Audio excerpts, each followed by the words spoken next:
Alright, so first of all, thank you, and second of all, here's my story. I was born a girl. Honestly, I look exactly the same, and I was a badass kid. I was terrible. My son, nothing compared to how bad I was. So when I was like 16, maybe, maybe 17, I met my first trans person, and I realized, like, people, like, near me actually transit. Like, it's not just people you see on the national news that transit. Like, regular people can do it. So it was an option. So I started presenting masculine. I just told everybody I was a masculine lesbian, but I started like self-identifying as a dude, and like I got mistaken for a dude a lot, and I loved it.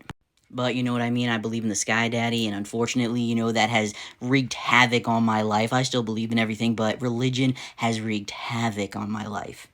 So I ended up just presenting feminine again. I felt like it was my duty. I had to, like, find a husband. I had to grin and bear it.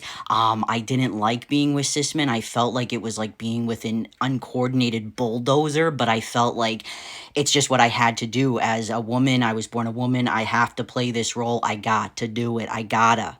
But this way, society didn't view me as attractive. Times have changed for the better now. But back then, it was definitely not as accepted to be overweight.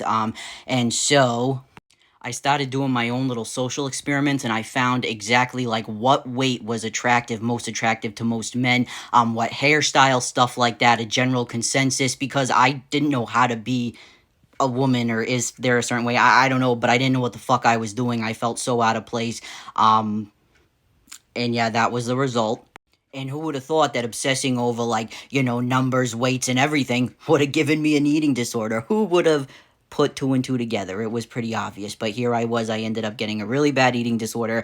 I had to go through recovery and everything. I was in a horrible, horrible place, and in no place to take on the responsibility of a human being, but I got knocked up. No, but I was with my son's father for quite a long time. It was not a good relationship, very toxic, but I got pregnant.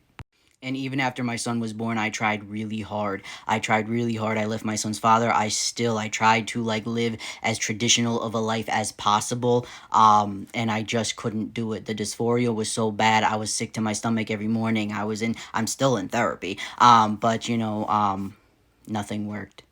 So I started to slowly ease my way into transitioning. I got top surgery. I started hormones. I started talking to my husband. But then my liver started to fail, and I ended up detransitioning because I honestly just thought all my changes were going to revert. There was absolutely no hope. My husband stayed. And, of course, detransitioning didn't last long, maybe a month and a half. And now I'm hot as shit.